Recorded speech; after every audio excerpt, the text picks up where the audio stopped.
Parole d'actualité sur Radio Côte Caraïbe. Aujourd'hui sur Radio Côte Caraïbe, chers auditeurs, nous allons rencontrer l'Association pour l'épanouissement et l'évaluation sociale, l'évolution sociale de la famille, entendez A2ESF. Pour nous en parler, Madame Montoute Marilène, la directrice de l'association, et Monsieur Benoni, le directeur du centre de vacances. Bienvenue sur Radio Côte Caraïbe, merci d'être avec nous. Bonjour, bonsoir, merci de nous accueillir. Bien, Bonsoir. alors, merci. On va donc commencer tout de suite parce que vous avez un événement à nous proposer, notamment pour les familles et les enfants, donc des centres de loisirs apprenantes. Alors, avant d'aller vraiment sur les séjours qui vont être à Pointe-Noire cette fois-ci, je voudrais que Madame Montoute, vous puissiez nous parler de l'association, s'il vous plaît. Alors, l'association A2ESF, c'est une association qui gère, enfin, qui s'occupe de loisirs tout public. Donc, nous faisons des loisirs pour les enfants à partir de 3 ans jusqu'aux seniors, les personnes, on dira personnes âgées, mais aujourd'hui, on dit plus seniors. Donc, nous organisons des accueils de loisirs, donc sans hébergement pour les tout-petits, donc de 3 à 12 ans. Et puis, des séjours de vacances pour les ados, de 13 à, enfin je dirais même de 8 à 20 ans et plus. Et puis nous organisons aussi donc des vacances pour les familles, proprement dit. Donc une famille lambda peut prétendre à une semaine de vacances dans un hôtel en Guadeloupe, en Martinique ou un autre endroit dans la Caraïbe avec une aide particulière. Nous organisons également des voyages toute l'année pour les personnes, les seniors et pour les groupes, quel que soit le groupe, les jeunes, les personnes d'un groupe lambda qui veut voyager, les établissements scolaires. Donc nous faisons un petit peu tous ces voyages-là. Nous organisons aussi des croisières pour les personnes durant l'année. Donc la dernière croisière en date s'est faite en février à Dubaï. Oui. Donc avec un groupe de personnes, de jeunes retraités. Donc c'est assez agréable.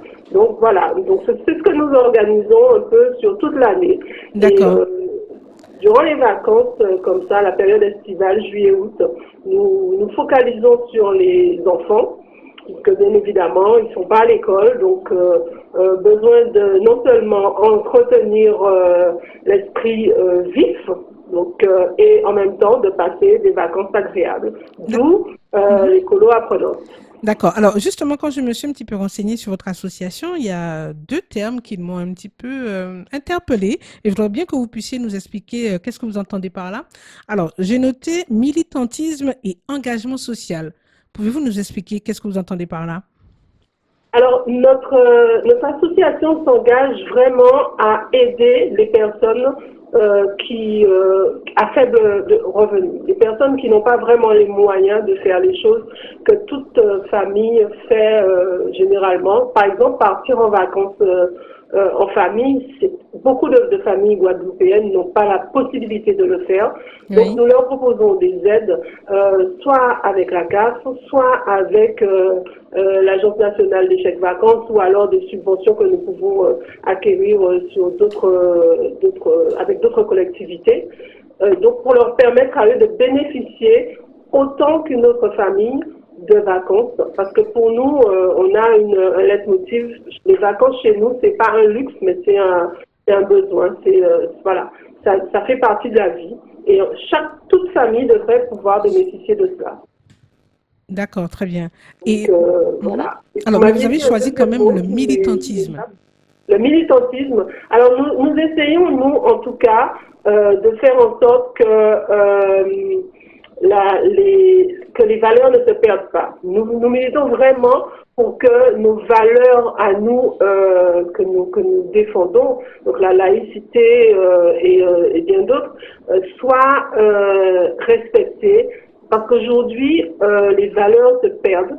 Et malheureusement, nos jeunes ne savent plus, ils n'ont plus de repères. Et donc, nous essayons, en tout cas, à travers tout ce que nous leur proposons, de mettre en œuvre des activités et des programmes qui leur permettent de retrouver cela. Donc, c'est pour ça que c'est ce que nous appelons militantisme. D'accord, très bien. Alors, j'ai aussi remarqué que vous parliez dans la description de vos activités de tourisme social. Est-ce qu'on est dans le même état d'esprit ou ça vous voulez faire un focus en Tout à particulier? fait, on est dans le même état d'esprit parce que quand on dit tourisme social, c'est vraiment permettre à tout un chacun d'aller où il le souhaite, de visiter le pays qu'il souhaite, mais tout en sachant que peut-être qu'il n'aurait jamais pu avoir les moyens s'il n'avait pas perçu une aide particulière.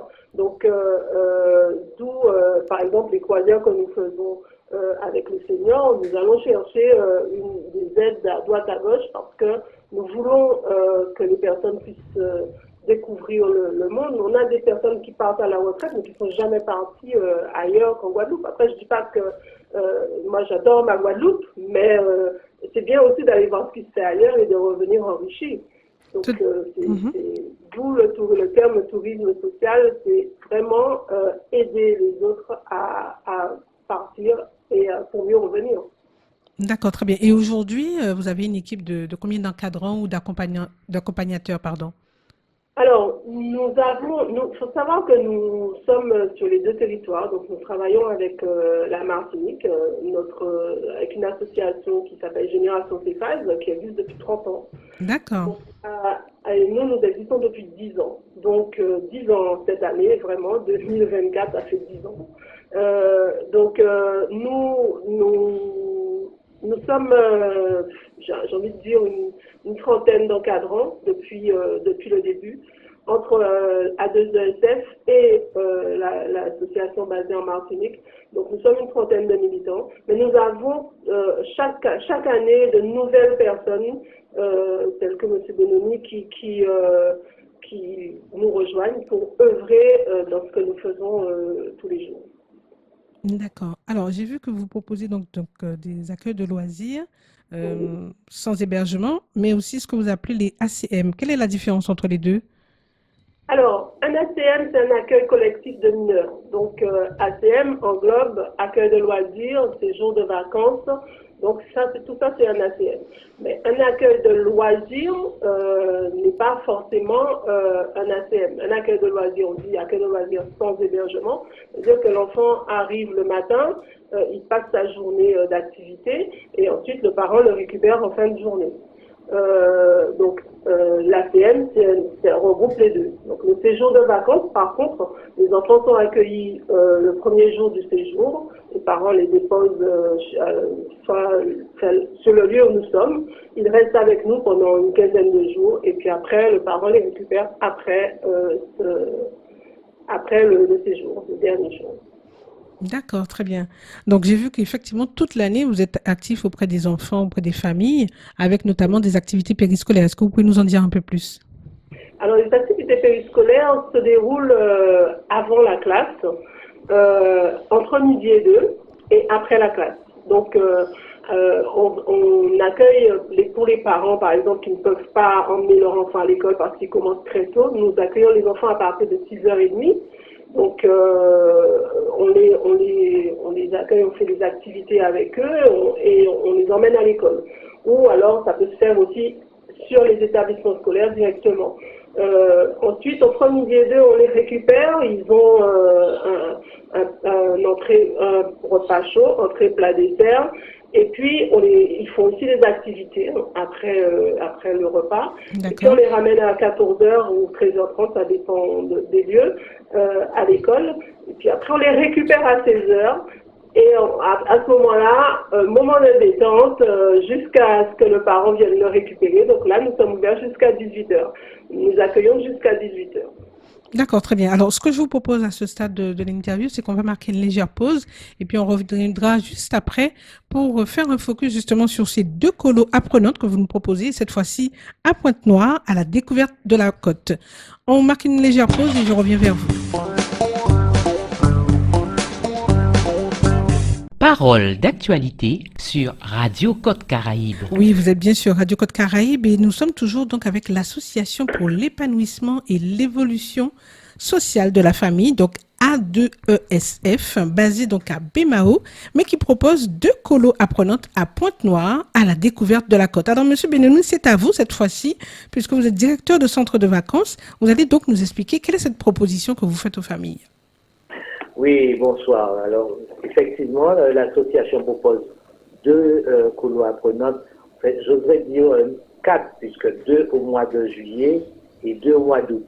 Donc, je serai directeur, comme l'a dit Madame Montou tout à l'heure, donc j'apporte une contribution pendant ces vacances-là, spécifiquement sur ces 2 colos apprenantes qui vont avoir lieu du 15 au 19 juillet et du 19 juillet au 23 juillet. Donc 5 jours chacun. Donc les enfants viennent un peu partout. Hein. Ce sont des enfants qui viennent de la Martinique, mais également de la Guadeloupe. Donc l'idée, puisque nous avons choisi Pointe-Noire, hein, c'est vraiment de leur faire découvrir la côte. Parce que bien souvent, on a tendance à penser que la Guadeloupe se limite à la partie sud-est, en passant par Sainte-Anne, Saint-François, les belles plages, etc. Mais on oublie trop souvent que la côte, il y a de très belles choses à découvrir. Et là, nous avons décidé de nous y installer carrément, puisqu'on sera à Pointe-Noire, plus précisément à Baye-Argent. Oui. On va découvrir toute la côte. On fera de Sainte-Rose jusqu'à Basse-Terre. Chaque jour, on essaiera de faire découvrir une commune aux enfants. D'accord, très bien. Donc, vous l'avez dit, 2 temps de séjour, du 15 au 19 juillet prochain et ensuite du 19 au 23. Alors, donnez-nous quelques indices justement pour les familles qui nous écoutent, qu'ils aient envie donc de vous rejoindre. Vous allez donc découvrir la côte. Quel type d'activité allez-vous leur proposer? Est-ce que vous avez déjà un programme? Alors, ce qu'il faut savoir, c'est que nous serons plein Jeux Olympiques. D'accord?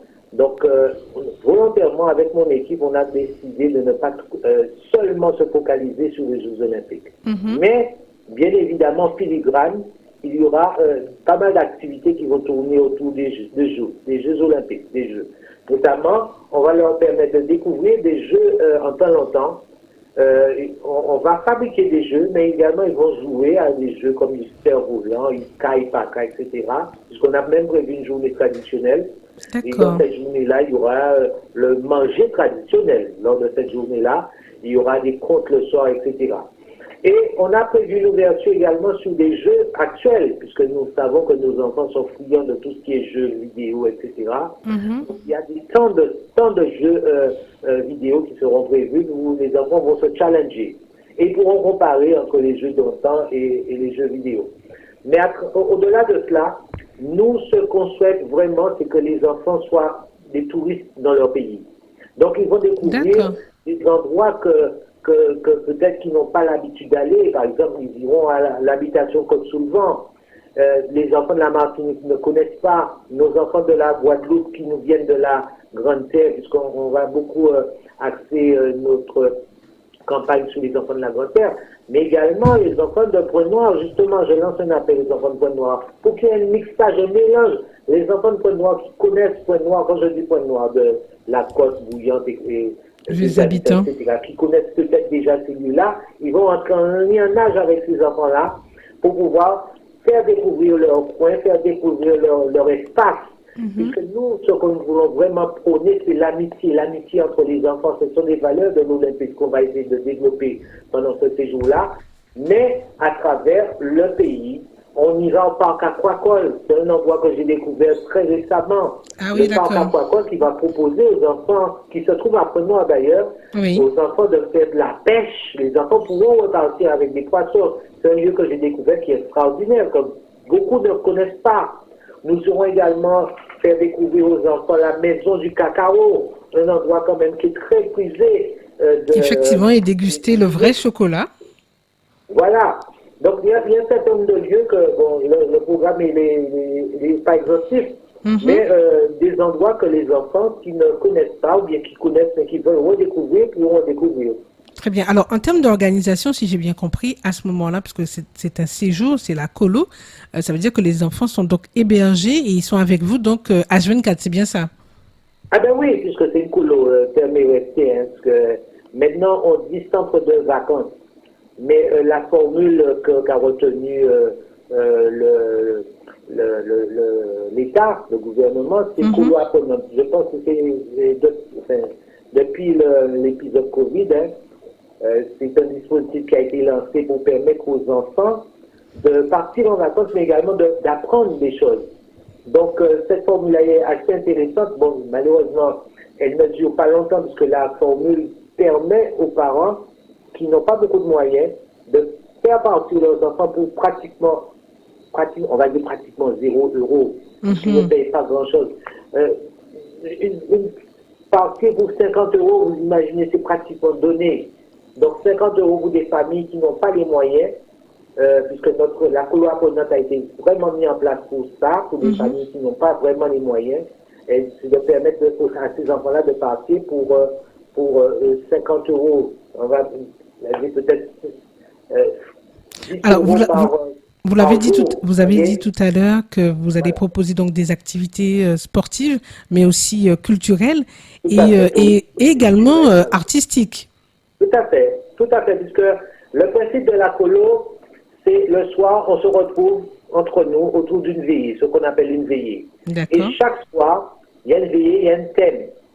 Il y a un thème et autour de cette thématique-là, les enfants vont vraiment montrer leur talent. Et là, on découvre des choses extraordinaires. Vous avez des enfants qui savent chanter, qui savent danser, qui savent jouer de la musique, qui savent jouer, qui savent pas mal de choses. Et ces temps-là leur permettent, un peu loin des parents, de montrer ce qu'ils savent faire avec leurs copains et leurs animateurs. Parce que ce qu'il faut savoir, c'est que nous aurons sur ce centre-là des animateurs qualifiés. D'accord. Oui, c'est important pour les familles d'être assurées sur l'encadrement qui est proposé à leurs enfants. Vous faites bien de le préciser. Alors, il y a une chose aussi qui est importante que je tiens à préciser, c'est que les enfants seront à l'hôtel, parce que l'association aime faire les choses bien. Oui. Donc, les enfants seront hébergés dans de bonnes conditions. Nous serons à l'hôtel, un hôtel que je ne connaissais pas, que j'ai découvert il y a très récemment, grâce à l'association. C'est l'hôtel Point d'Argent. Donc, les enfants seront hébergés là. Et ils vont passer leur séjour dans cet espace-là, un espace assez confortable. D'accord. Alors, je reprends avec vous. Vous avez dit qu'on donc 2 séjours au mois de juillet, du 15 au 19 juillet et ensuite du 19 au 23 juillet. Alors, est-ce que les 2 colos que vous proposez au mois de juillet, c'est aussi le même programme au mois d'août ou bien vous aurez encore d'autres découvertes à proposer aux enfants et aux familles? Non, ce ne sera pas le même programme parce que ce sera ma collègue, Madame Marignal Gézaël, qui va encadrer. Donc, elle a prévu autre chose. Parce que chaque directeur a sa sensibilité. D'accord. Et elle, je pense, j'en ai échangé, elle va vraiment baser sa colo-apprenante autour des Jeux Olympiques. D'accord, très bien. Donc, du sport, des activités pour se dépenser, mais aussi des activités pour réfléchir, parce qu'il me semble que vous avez proposé aussi des poésies, et ils ont aussi des temps pour l'écriture. Ah ben oui, puisque sinon ça ne s'appellerait pas colo-apprenante. Donc, c'est vraiment ça l'objectif, c'est de permettre aux enfants de s'évader, mais également de pouvoir se cultiver et se cultiver entre eux, puisque ils auront cette possibilité-là de créer, de réaliser des choses entre eux. Donc, vraiment, la partie physique et la partie culturelle, intellectuelle. Donc, les deux seront alliés pendant cette colo-apprenante. D'accord. Très bien. Alors, Madame Montout, je reviens vers vous. Après tant d'années, puisque c'est pas la première fois que vous avez organisé ce type de séjour pour les enfants, pour les familles, quel est le retour justement? Comment les enfants apprécient-ils ce que vous proposez? Ah oui, totalement. Les enfants apprécient énormément et les parents encore plus. Bon, j'en veux pour preuve qu'ils reviennent. Donc, ils reviennent et ils repartent, ils partent ailleurs, ils font autre chose, ou alors il y en a qui reviennent sur les mêmes colos parce qu'ils suivent le directeur qu'ils apprécient, les activités qu'ils proposent. Donc, je pense que les enfants apprécient particulièrement ce type d'organisation, non seulement parce que bon, c'est pas la même vie qu'à la maison. Là, vraiment, on est dans j'ai envie de dire que les enfants, ils ont leur mot à dire. Ils peuvent mettre en place leur propre projet sur une journée ou sur 2 journées en fonction du programme qui est organisé. Donc, ils se sentent vraiment acteurs de leurs vacances.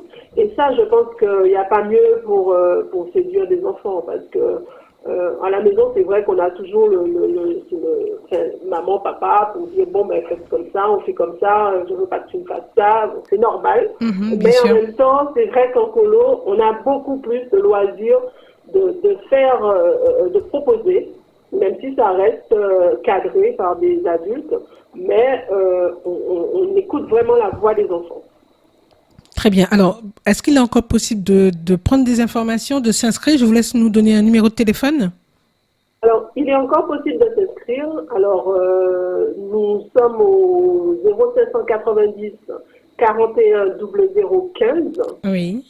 ou alors le 0690 14 80 71.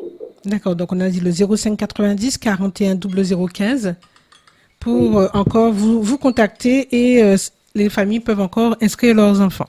Tout à fait. Les inscriptions sont encore ouvertes pour les deux. D'accord. Donc, on l'a dit, une opportunité pour donc les familles et les enfants. Donc, 2 colos apprenantes à Pointe-Noire, à la découverte de la côte pour tous les enfants donc de la Guadeloupe et même aussi de la Martinique. Les dates du 15 au 19 juillet et ensuite du 19 au 23 juillet à Pointe-Noire. C'est bien ça? C'est bien cela, oui. Très bien. Ben, écoutez, je vous laisse encore nous donner un dernier mot avant de se quitter pour inciter encore ces familles, ces enfants à vous rejoindre sur la commune de Pointe-Noire. Ben, écoutez, déjà, merci de nous recevoir dans vos studios, de nous permettre de donner la voix, comme dirait l'autre, et de montrer qu'il y a des choses intéressantes qui sont organisées dans le pays pour les enfants, pour nos enfants. Donc, c'est très important que les familles soient au courant. Donc, ils n'hésitent pas à nous contacter et à venir voir ce que nous faisons. Puisque, comme l'a dit tout à l'heure Madame Montout, la directrice de l'association, nous ne proposons pas uniquement des séjours en Guadeloupe, mais les séjours en Guadeloupe que nous proposons, nous essayons de proposer des séjours de qualité. Très bien. Ben, écoutez, oui. À des prix convenables, puisque la couleur pour notre, ce qu'il faut savoir, c'est qu'il y a des prix abordables pour les familles qui n'ont pas beaucoup de moyens. Je l'ai dit tout à l'heure, ça ne coûte que 50 € pour les familles qui n'ont pas beaucoup de moyens. Donc, vous voyez, c'est quand même une association qui fait de grandes choses, qui essaie de mettre les vacances à la portée des familles et des enfants. Très bien. Ben, c'est noté pour nous et je pense que les auditeurs aussi apprécieront. Donc, je vous remercie encore, Madame Montout, Marilène et Monsieur Benoni pour cette présentation. Et donc, vous étiez tous les deux pour l'association pour l'épanouissement et l'évolution sociale de la famille. Merci encore et puis on se dit à très bientôt à Pointe-Noire. Merci. À bientôt. À bientôt. Merci encore.